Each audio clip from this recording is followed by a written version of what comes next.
terlambat janji-Mu ya Tuhan, pulihkan keluargaku.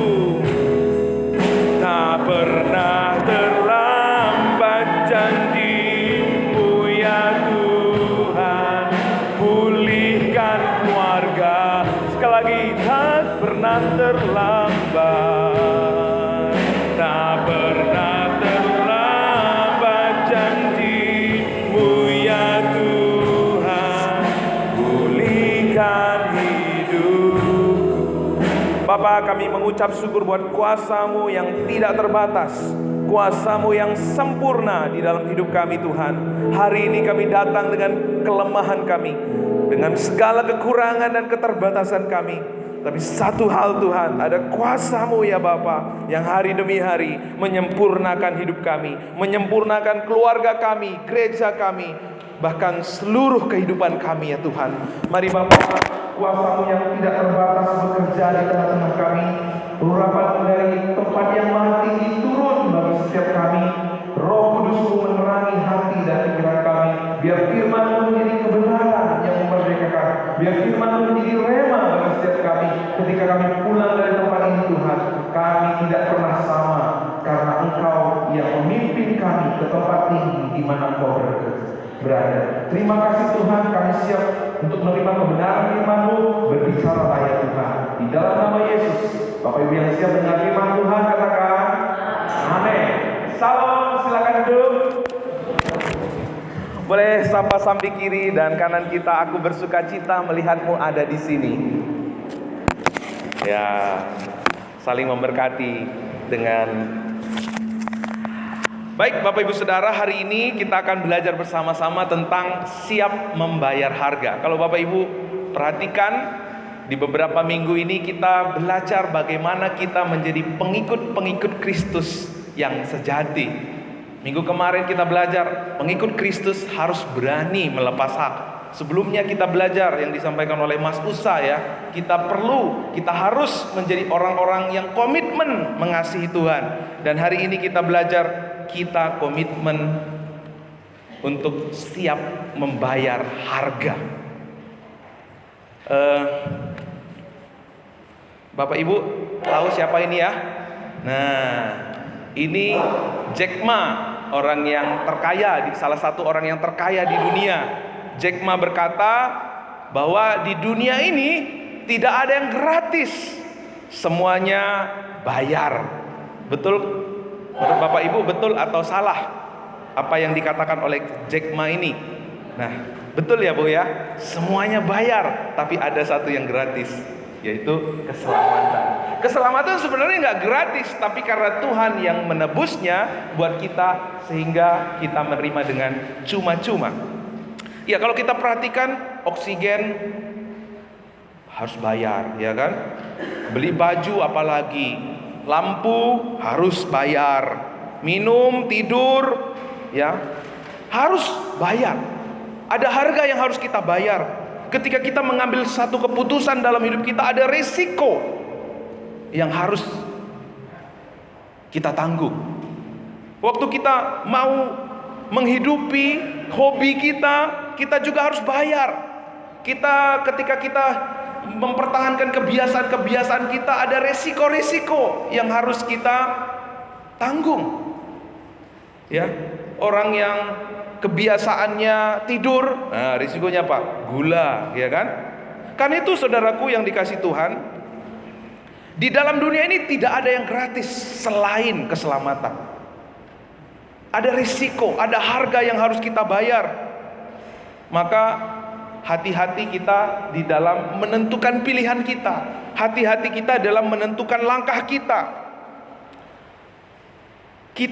Karena itu saudara berhak menentukan pilihan. Tentukanlah yang mana yang layak saudara perjuangkan, dan pastikan yang saudara perjuangkan, yang saudara bayar itu adalah sesuatu yang bernilai mulia, bernilai berlevel kerajaan surga. Wow. Karena dalam hidup ini gak ada yang gratis. Kita mau pilih yang mana? Kalau kita mau pilih yang buruk, ada risikonya. Kalau kita pilih yang baik, juga ada risikonya. Tapi orang-orang yang bijaksana pasti memilih yang baik meskipun ada risikonya. Maju mundur kena. ya kena, mundur kena, maju kena, ya kita pilih maju.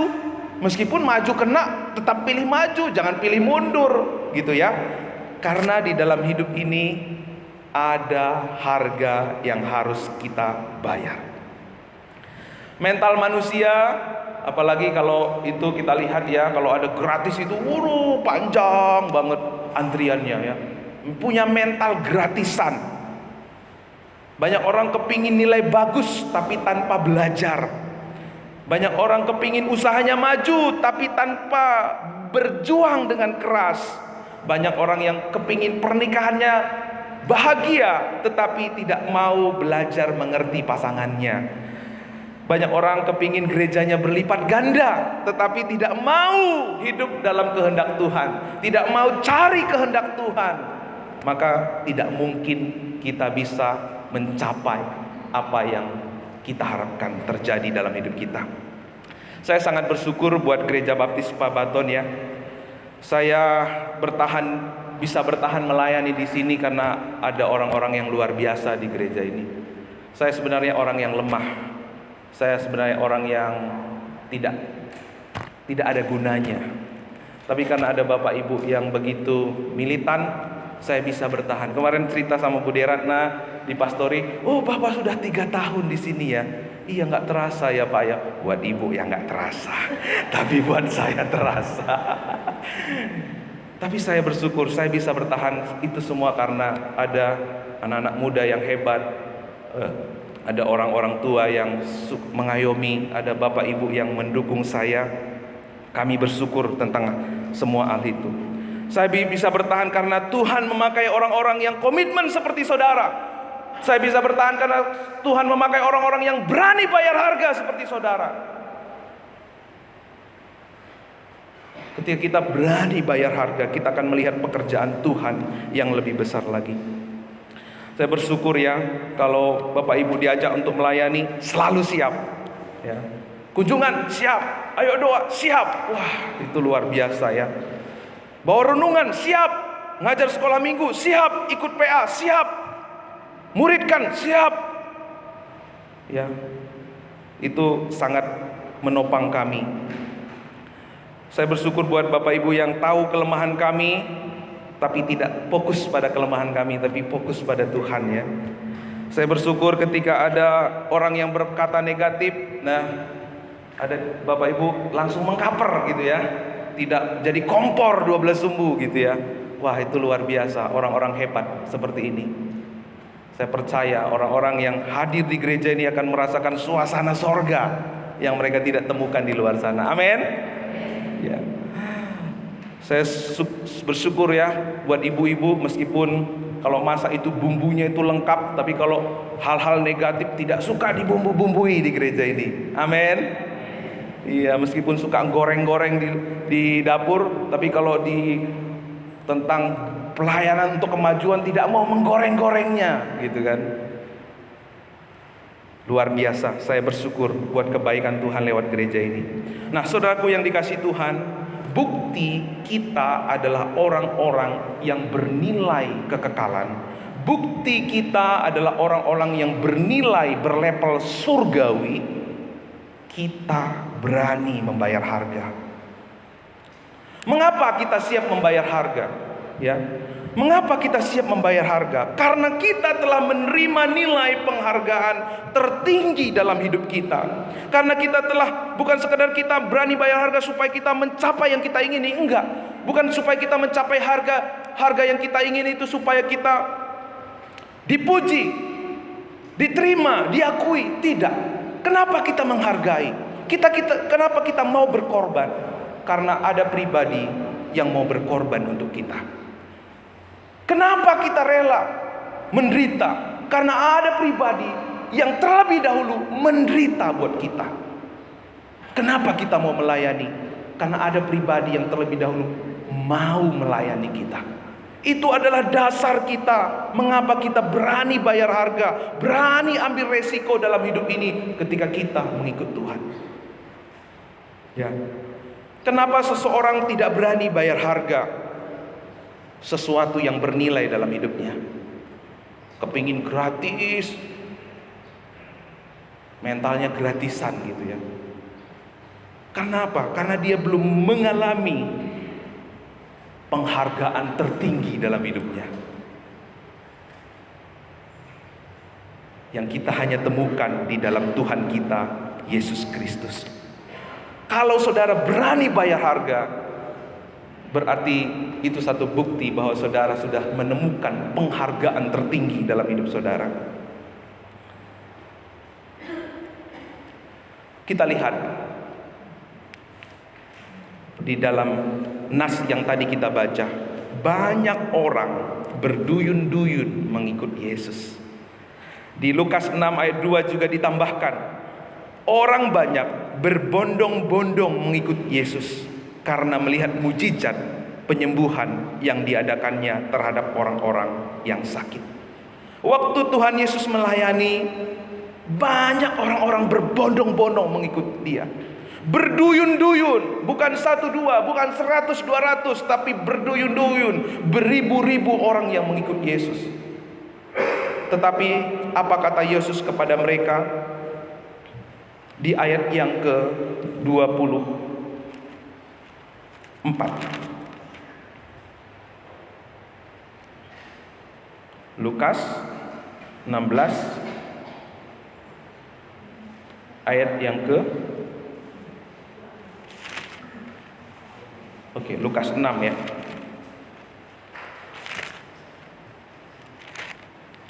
Lukas 14 ayat yang ke-25. Pada suatu kali banyak orang berduyun-duyun mengikut Yesus dalam perjalanannya. Sambil berpaling ia berkata kepada mereka, "Jikalau seorang datang kepadaku dan ia tidak membenci bapaknya, ibunya, istrinya, anaknya, saudara-saudaranya laki-laki atau perempuan, bahkan nyawanya sendiri, ia tidak dapat menjadi muridku." Banyak orang yang mengikut Yesus berduyun-duyun, berbondong-bondong di Lukas 6 ayat 2. Tapi Tuhan Yesus bilang, bukan semua yang mengikut aku adalah muridku. Bukan semua yang mengikut aku adalah muridku. Jadi siapa murid Yesus? Murid Yesus bukan mereka yang sekedar ikut-ikutan. Murid Yesus bukan sekedar orang yang mengaku dengan mulutnya, "Guru, guru," atau "Yesus Tuhan, Yesus Tuhan." Bukan. Orang yang menjadi murid Kristus bukan mereka yang sekedar beragama Kristen. Bukan orang yang mengalungkan salib besar-besar di lehernya. Bukan juga orang yang menggantungkan salib di rumahnya. Bukan juga orang yang masuk gereja lalu dibaptis menjadi anggota gereja. Belum tentu, Bapak Ibu. Bahkan ketika saudara menjadi pendeta, belum tentu saudara menjadi murid Kristus. Ketika saudara menjadi misionaris, evangelis, guru Injil, perancang, pelayan, STH, MTH, belum tentu jadi murid Kristus. Kenapa? Karena banyak orang ikut-ikutan. Karena itu Bapak Ibu saudaraku yang dikasihi Tuhan, kita perlu mengkalibrasi hati kita. Kita perlu koreksi.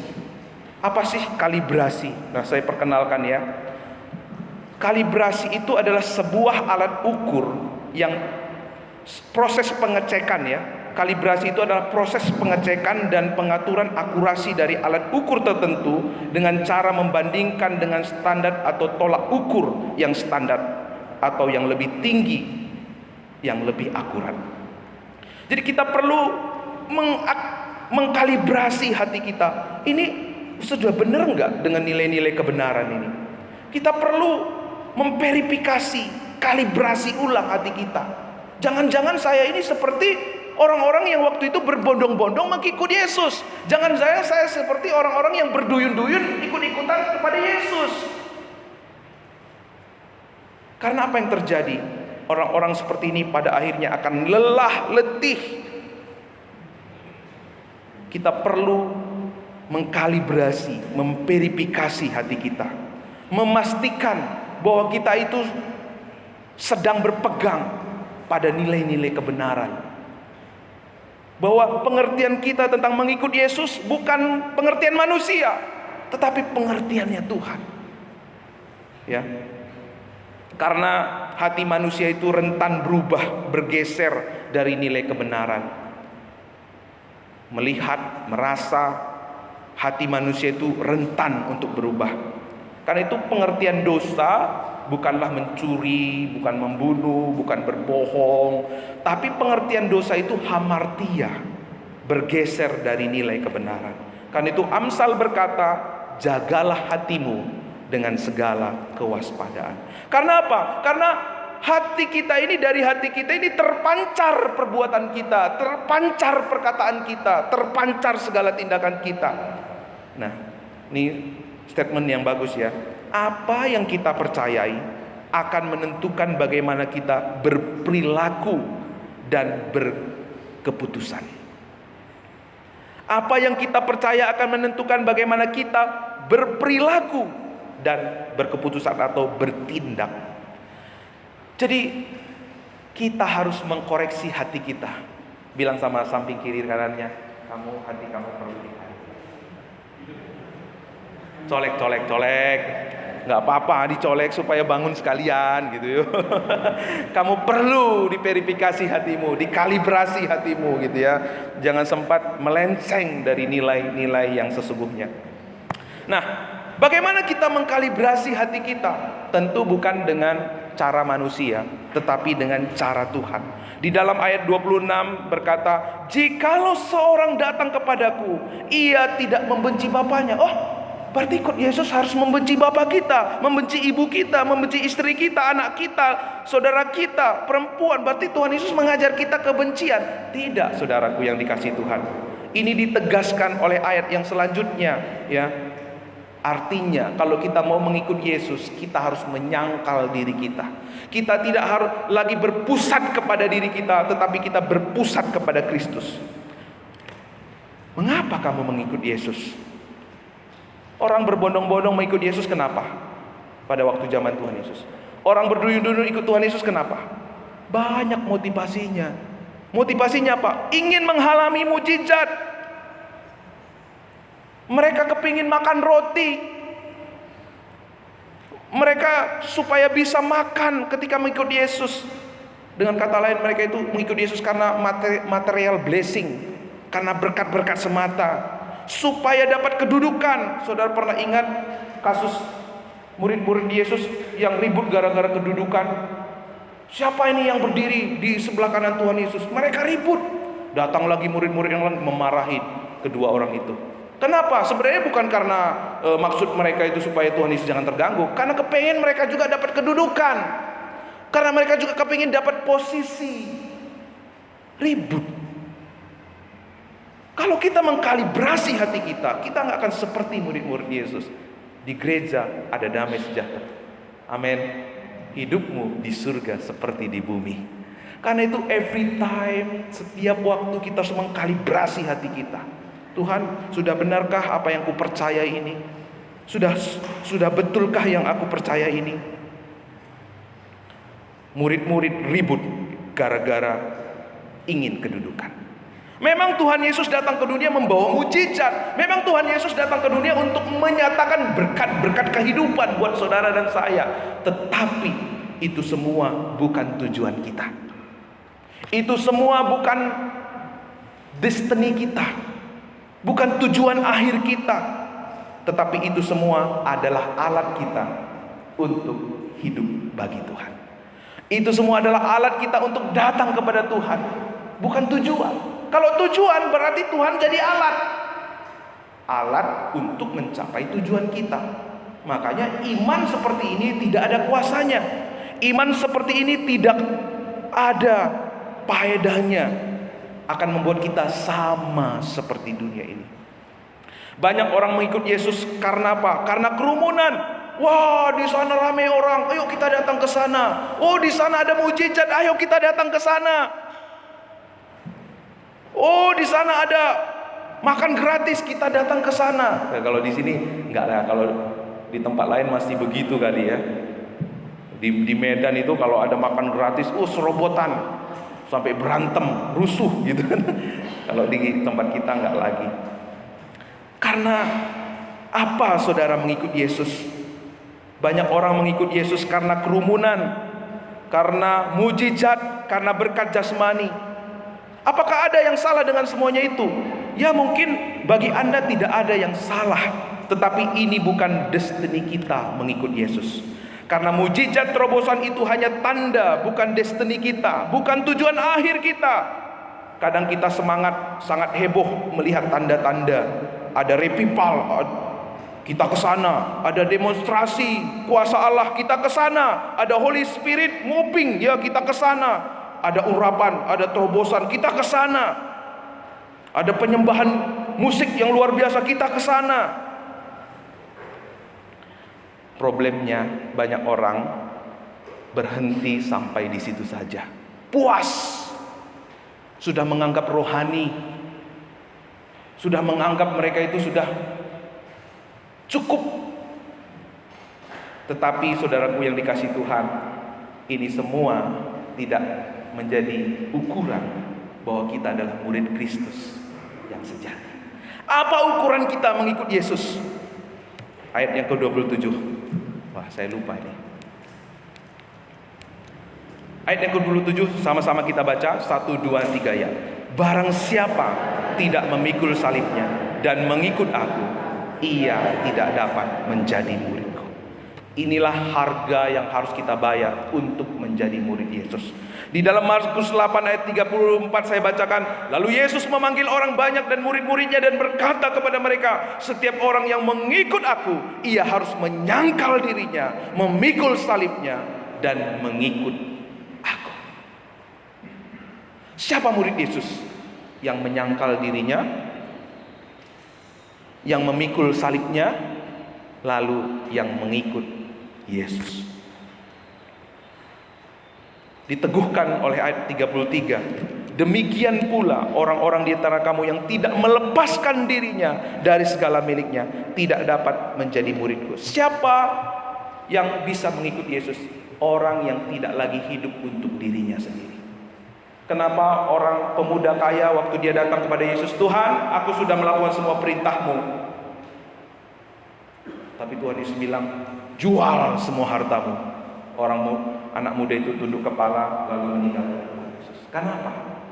Ia mau menjadikan Yesus sebagai alat dia, supaya dia show up diri, supaya dia diberkati, supaya dia dipandang dan lain sebagainya. Tidak bisa, saudara. Mengikut Yesus harus memikul salib, melepas. Kita tidak lagi hidup untuk diri kita. Kita tidak lagi hidup dengan pengertian kita. Kita tidak lagi hidup dengan statement suka-sukaku, tapi suka-sukamu Tuhan. Harga menjadi murid Kristus, menyangkal diri. Apa sih arti menyangkal diri? Menyangkal diri artinya kita mengosongkan diri kita. Siapa yang bisa mengosongkan dirinya? Orang yang sudah mengalami penebusan di dalam Yesus Kristus. Ketika kita mengenal kebenarannya, ketika kita sungguh-sungguh menyadari saya ini adalah orang yang harus dihukum, adalah orang yang harus dibinasakan, tetapi ada pribadi yang mulia, ada pribadi yang luar biasa datang ke dunia, yang begitu mulia, yang begitu berharga, dia datang untuk diri saya yang hina. Sehingga kita berkata kepada Tuhan, Tuhan, hidupku bukan milikku lagi, tetapi milikmu. Kalau Tuhan yang menebus kita, berarti hidup kita milik Tuhan, bukan milik kita lagi. Maka di sana kita dimampukan untuk mengosongkan diri. Kita dimampukan untuk memikul salib kita, rela menderita. Mengikut Yesus bukan hanya mengikut Yesus untuk yang baik-baik saja, tetapi yang buruk sekalipun kita dimampukan untuk ambil bagian di dalamnya. Bahkan seperti Paulus katakan, adalah satu kesempatan yang istimewa ketika mengambil bagian dalam penderitaan Yesus Kristus. Karena lewat penderitaan kita memuliakan Tuhan. Lewat penderitaan dunia tahu bahwa iman saudara, iman saya tidak bisa dihentikan oleh penderitaan. Iman kita bukan tergantung pada situasi, kondisi, dan keadaan. Kalau di gereja ini imannya waktu semua baik, wah imannya semangat. waktu ada seorang yang mulai ngomong, sebenarnya dia tidak menyinggung, tapi ternyata tanpa disengaja tersinggung. Imannya luntur. Kita nggak bisa memperkenalkan iman seperti ini. Tapi waktu ketika ada ketertindasan, ada penganiayaan, ada kesulitan, ada penderitaan yang harus kita alami, kita terus maju, tidak pernah berhenti. Di situ dunia tahu, kenapa ini ya? Kok bisa orang ini bertahan ya? Justru ketika itu Tuhan bekerja, mengarahkan semua mata, memandang kebenaran Kristus yang memerdekakan kita, dan itu juga memerdekakan mereka. Amin. Kita harus mengikut Yesus, melakukan kehendaknya di dalam kehidupan kita, karena di dalam hidup ini kita ada banyak pilihan. Ya, kita itu manusia adalah cenderung self-centris, egosentris. Kita itu cenderung berpusat kepada diri kita sendiri. Perasaanku, keinginanku, suka-sukaku, mauku, pengalamanku. Sehingga kita lupa sama Tuhan. Tahukah saudara bahwa dosa pertama kali apa? Dosa pertama kali itu ketika Adam mau menjadi Tuhan atas dirinya. Waktu kita menjadi orang yang egosentris, self-centris, kita menjadi Tuhan atas diri kita sendiri. Meskipun orang yang demikian datang ke gereja, meskipun orang yang demikian melayani Tuhan, dia menjadi Tuhan atas dirinya sendiri. Makanya waktu kita self-centris seperti ini, tidak ada kuasa di dalamnya. Orang ya pilihan nih ke kanan ya, legalis, melakukan perintah. Mereka pikir dengan perbuatan perintah-perintah, taat pada perintah-perintah, mereka lebih layak dari yang lain. Sombong jadinya. Akhirnya menghakimi orang lain. Kalau ke kiri, hedonis. Hedonis itu yang penting senang, gak apa-apa kamu berbuat dosa. Tuhan itu maha pengasih, maha pengampun. Ayo datang lagi kepada Tuhan. Tuhan pasti mengampuni kamu. Menjadikan Tuhan itu sebagai alat untuk kesenangannya. Orang yang seperti ini juga gak bisa mengikut Yesus. Kita bisa mengikut Yesus ketika apa? Kita menjadi pribadi the gospel of Jesus Christ. Kita menghidupi Injil dalam hidup kita. Kita menjadi kristosentris. Kita tidak lagi menjadi egosentris, tetapi kristosentris. Sehingga kita bukan menjadi orang yang sombong, kita bukan menjadi orang yang semena-mena, tetapi orang yang selalu rendah hati, orang yang selalu memuliakan Tuhan. Waktu kita berhasil, kita punya kekuatan, tidak punya kekuatan untuk sombong. Waktu kita gagal, kegagalan kita tidak pernah bisa menghentikan kita. Karena apa? Karena hidup kita maunya Tuhan. Karena hidup kita percaya dalam hidup kita, kalau kita ada dalam pimpinan Tuhan, Tuhan tidak pernah merencanakan keburukan, tapi Tuhan merancangkan kebaikan bagi orang yang mengasihi Dia. Waktu kita menjadi orang-orang yang kristosentris, berani menyangkal diri, berarti kita hidup bagi Tuhan. Kita menanggalkan manusia lama kita.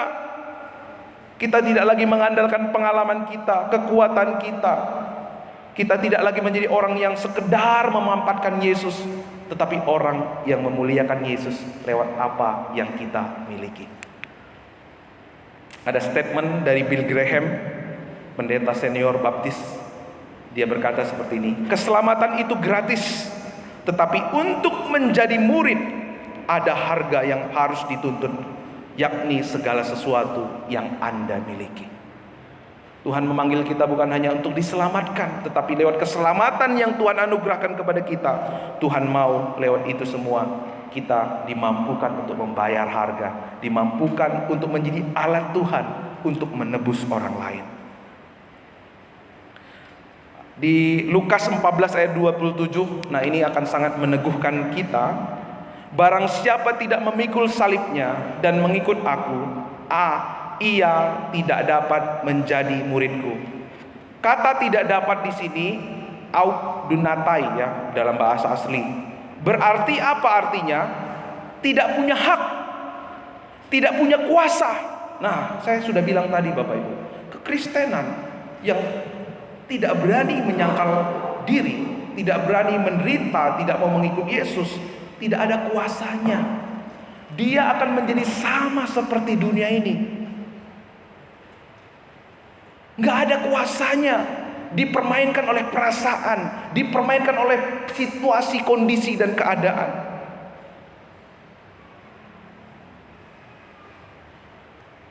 Tidak punya hak atau tidak punya kuasa.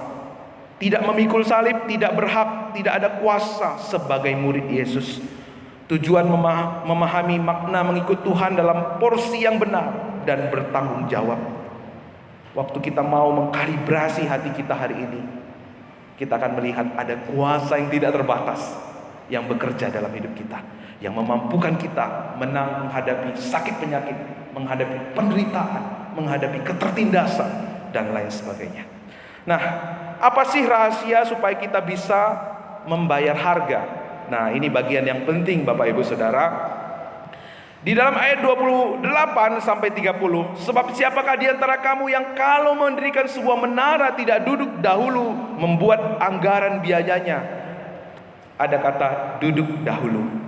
Supaya jikalau ia tidak meletakkan dasarnya dan tidak dapat menyelesaikannya, jangan-jangan semua orang yang melihatnya mengejek dia sambil berkata, orang itu mulai mendirikan tetapi ia tidak sanggup menyelesaikan. Di bagian selanjutnya, atau raja manakah yang kalau mau pergi berperang melawan raja lain tidak duduk dahulu untuk mempertimbangkan apakah dengan 10.000 orang ia sanggup mengalahkan lawan yang mendatanginya dengan 20.000 orang? Jika tidak, ia akan mengirim utusan selama musuh itu masih jauh untuk menanyakan syarat-syarat perdamaian. Saudara, kenapa duduk? Kenapa duduk? Apa arti kata duduk di sini? Mempertimbangkan. Kenapa mempertimbangkan? Supaya kita punya ginosko dalam hidup kita. Di dalam Yohanes 8 ayat 32, kamu akan mengetahui di sini ginosko, bukan hanya sekedar tahu, tetapi ginosko ini lahir dari hubungan yang akrab, hubungan yang intim dengan Tuhan. Waktu itulah kebenaran akan memerdekakan. Waktu kita duduk, kita sedang bergumul, kita sedang mempertimbangkan matang-matang, kita sedang ambil waktu untuk benar-benar mengkalibrasi hati kita. Apakah pemahaman saya sudah sesuai dengan nilai-nilai kebenaran? Apakah pemahaman saya sudah sesuai dengan Alkitab? Apakah sesuai dengan nilai-nilai kekekalan yang saya terima di dalam anugerah Tuhan Yesus Kristus? Waktu kita duduk, kita sedang mengkoreksi motivasi kita. Untuk apa saya melakukan ini? Untuk apa? Waktu kita duduk, kita sedang berdiam diri lalu membiarkan Tuhan memimpin kita. Tuhan, apa kehendak-Mu Tuhan? Saya sedang diperhadapkan dengan kesulitan, dengan keputusan ini. Apa yang Tuhan mau? Apa sebenarnya rencana Tuhan? Apa sebenarnya kehendak Tuhan? Nah, salah satu tanda bahwa saudara tidak lagi self-centris, saudara tidak lagi egosentris, saudara selalu bertanya kepada Tuhan. Baik tentang rumah tangga, baik tentang anak-anak, baik tentang pelayanan, selalu bertanya kepada Tuhan. Sebelum memutuskan sesuatu, berdoa, minta pimpinan Tuhan. Bukan lagi pengalamanku dulu, sepengetahuan saya, maunya saya, kepinginnya saya. Terus Tuhannya di mana? Tuhannya ngikut saudara. Katanya Tuhan, so bukan di belakang, dia di depan loh. Ya enggak? Di depan. Makanya waktu kita duduk itu perlu sekali mempertimbangkan. Waktu membangun rumah itu penuh dengan pertimbangan. Dan aku cukup gak? Kalau menghadap ke sana cocok gak? Kalau buat tingkat kuat gak? Kamarnya di mana? Pintunya di mana? Semuanya dipertimbangkan. Kita perlu duduk dalam hidup ini sebelum kita melangkah, menilai mana yang perlu kita perjuangkan dan mana yang tidak perlu kita perjuangkan. Mempertimbangkan dengan matang-matang, menemukan pengenalan, menemukan pertimbangan yang benar dalam menentukan keputusan, memastikan langkah kita adalah langkah dalam pimpinan Tuhan, bukan kedagingan, bukan legalisme, bukan hedonisme. Saudara, inilah cara kita untuk hidup sebagai murid Kristus. Waktu kita duduk, kita sedang mempersiapkan hati kita untuk berani, untuk siap menanggung segala risiko. Baik yang baik, baik juga yang buruk. Tidak hanya yang baik, tetapi yang buruk sekalipun kita siap. Karena waktu kita melayani Tuhan, ada banyak harga yang harus kita bayar. Tetapi sebelum kita membayar, pastikan dulu yang kita bayar ini benar-benar bernilai kekekalan. Amin. Yang kita bayar ini benar-benar kehendak Tuhan. Nilainya, levelnya surga. Bukan hanya ecek-ecek, bukan hanya yang murahan gitu ya. Waktu kita duduk itu, kita sedang menajamkan pandangan kita dengan pandangan Tuhan. Makanya waktu duduk ini adalah waktu kita menerima empower, kekuatan untuk berjalan di dalam Tuhan. Karena ginosko tadi ya, kalau kita nggak tahu kebenaran, kita nggak bisa merdeka. Maka kita akan terkungkung, maka kita akan menjadi orang-orang yang terbelenggu. Kita harus memiliki pengenalan yang baik dan benar. Karena itu kita perlu duduk. Berikan waktu kita untuk Roh Kudus mengkoreksi hati kita. Berikan waktu untuk Roh Kudus untuk mengkalibrasi hati kita. Karena waktu kita melayani, waktu kita mempersembahkan tanpa pengenalan yang benar, akan terasa berat. Sering sekali kita merasa letih, sering sekali kita merasa lelah. Melayani kok sama ya tetap rasanya ya. Aku lebih banyak pelayanan daripada si Anu, tapi kok si Anu kayaknya lebih bahagia daripada saya. Saudara, makanya Tuhan pernah tegur umat Israel pada zaman Hosea. Aku muak dengan persembahanmu yang banyak-banyak. Karena mereka melakukan semua ibadah mereka tanpa pengenalan yang benar akan Tuhan. Mereka gak bisa merdeka. Pelayanan, pengabdian, perjuangan tanpa pengenalan yang benar akan kebenaran akan membuat kita mut-mutan. Semangatnya seperti kerupuk. Waktu digoreng itu dikunyah keruk gitu ya. Tapi waktu dia dibiarin begitu saja mulai melempem. Karena apa? Karena tanpa pengenalan kita akan menjadi orang-orang yang hidup dengan kedagingan kita. Saudara masih ingat cerita tentang harta terpendam? Kenapa orang yang menemukan harta terpendam itu menjual segala harta miliknya? Ia berani mengorbankan semuanya. Karena apa? Karena ia telah mengetahui satu hal yang luar biasa. Ada harta yang jauh lebih berharga dari apa yang dia miliki. Dia berani bayar harga. Makanya Tuhan Yesus berkata, barang siapa mau mengikut aku, ya harus memikul salibnya. Barang siapa mau mempertahankan nyawanya akan kehilangan nyawanya. Kenapa waktu kita mempertahankan nyawa kita sesungguhnya belum mengenal pribadi kebenaran yang jauh lebih mulia, yang jauh lebih berharga, yang jauh lebih kuat dari apa yang kita miliki saat ini. Tapi waktu kita menemukan harta terpendam itu, berapapun harganya Tuhan, aku siap ada di sana. Karena waktu kita memilih Yesus, mungkin kita kehilangan nyawa kita, tetapi waktu kita memilih Yesus, kita memiliki segalanya. Yang mengerti katakan amin. Amin. Betul ada harga yang harus kita bayar, nyawa kita. Tetapi waktu kita menemukan kebenaran itu, kita berani bayar harga seberapapun harganya. Karena apa? Dia adalah harta yang terpendam. Dialah harta di atas segala harta. Kalau saya dan saudara memiliki Yesus, berarti kita memiliki segalanya. Kalau saudara hanya memiliki tanah 2 hektar, rumah 100 gitu ya, Saudara hanya punya itu. Tapi kalau saudara punya Yesus, saudara punya segalanya. Ayat 38. Apa gunanya seorang memperoleh seluruh dunia, tetapi ia kehilangan nyawanya? Karena apa yang dapat diberikan sebagai ganti nyawanya?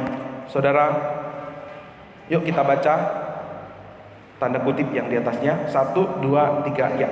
Memiliki Yesus berarti memiliki segalanya. Dalam hidup ini tidak ada kemuliaan tanpa penderitaan. Kita tidak melihat sesuatu apapun tanpa kita berani bayar harga.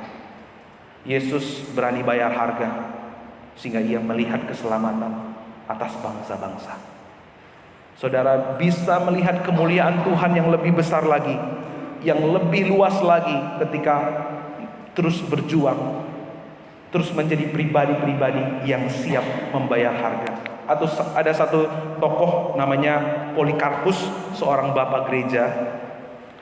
Karena imannya dia harus menderita. Pada waktu itu Polikarpus ditanya, apakah engkau masih mau ikut Yesus, Polikarpus? Kalau engkau tetap ikut Yesus saat ini, engkau pasti tidak akan selamat. Tetapi jika engkau menyangkal dia, engkau pasti akan selamat dari ancaman kematian. Lalu apa jawab Polikarpus? Nih, kenapa dia bisa menjawab seperti ini? Karena dia telah menemukan harta yang paling berharga. Karena dia tidak hanya ikut-ikutan kepada Yesus, tetapi dia sampai kepada level ginosko, punya hubungan yang intim, yang akrab dengan Tuhan. Polikarpus berkata seperti ini, pada usia 9 tahun aku telah mengenal kasih-Nya. Sekarang aku telah berusia 84 tahun. Aku tidak pernah disakitinya. Bagaimana mungkin aku menyangkal dia? Tuhan tidak pernah mengecewakan aku. Bagaimana mungkin aku menyangkal dia? Itulah sebabnya Polikarpus berani membayar bahkan dengan nyawanya sekalipun. Karena kematiannya sebagai martir, akhirnya banyak martir-martir yang lain. Justru kekristenan pada waktu itu semakin dibabat, semakin merambat. Apakah saat ini saudara merasa menderita sebagai orang Kristen? Atau saudara justru menghindar dari penderitaan? Ketika saudara sedang mengalami penderitaan karena Tuhan, itu artinya Tuhan sedang bekerja lewat hidup saudara. Amin. Ini khotbah yang tidak biasa. Khotbah yang biasa itu kan selalu kamu diberkati, kamu diberkati. Waktu kita bicara tentang bayar harga, kita siap untuk menderita. Hal apa saat ini Tuhan mau saudara berjuang? Hal apa saat ini Tuhan mau saudara bayar harga di dalamnya? Ingat, ada kemuliaan yang Tuhan sediakan di sana. Amin. Ketika saudara mau menjadi orang tua yang siap bayar harga, berarti kemuliaan Tuhan sedang dipersiapkan, dipancarkan dalam hidupmu. Kalau saudara menjadi jemaat yang siap bayar harga, berarti lewat saudara gereja ini akan melihat kemuliaan Tuhan. Amin. Karena waktu kita mengikut Yesus ada harga yang harus kita bayar. Kalau kita mau melihat gereja ini menjadi pusat misi, saya selalu berulang-ulang kali gereja ini punya kapasitas yang besar. Saya malu sama Tuhan kalau cuman kita pakai sebagian doang. Karena itu Tuhan mau kita bayar harga supaya gereja ini menjadi pusat misi. Ada harga yang harus kita bayar. Bertumbuh kuat dan berlipat ganda, kita harus membayar harga. Kita harus menjadi jemaat yang siap meninggalkan zona nyaman kita. Tidak lagi hidup, oh biasanya kan seperti ini, suka-suka aku kan seperti ini, mau bukan seperti ini. Jangan.